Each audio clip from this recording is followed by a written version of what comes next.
Alright, ngikubingelele-ke mthando wezemidlalo ngalesikhathi ngibingelele kuphi nakuphi la obukele khona-ke makuthi-ke usuku lakho lokuqala ukuyona-ke le channel awenza kanje awulike ividiyo ebese-ke uyasubscribe kuyona-ke i-channel ungaphinde-ke uciphe izi-notification bell ukuze uthole ama-notification uma kukhona-ke ividiyo esiyifakayo. Sikubhekela-ke nje ezemidlalo kwi-Betway Premiership, sokubhekela laphaya kumdlali ongumdlali we-Orlando Pirates kodwa-ke njengamanje ubolekiswe kwi-Orbit College uMonapule Saleng. Ngikhumbula ukuthi uMonapule Saleng last season kwaba ney'nkinga nje impela ezazi-serious between yena ne-management ye-Orlando Pirates ngesimo sokuthi-ke uMonapule Saleng ebesene-contract ne-Orlando Pirates igcine ikhetha ukuthi-ke imbolekise kwi-Orbit College.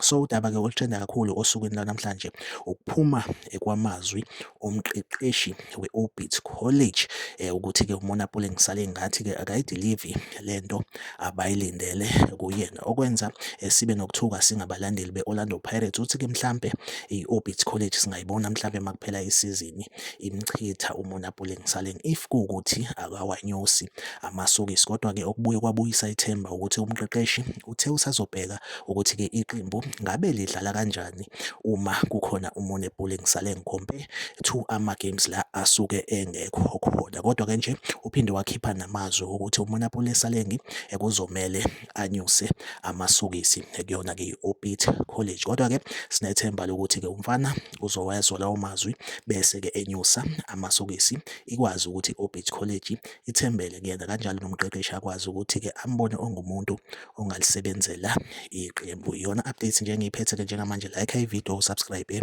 kuyona-ke i-channel. Mina nawe asihlangabezane kwividiyo elandelayo, nisale kahle.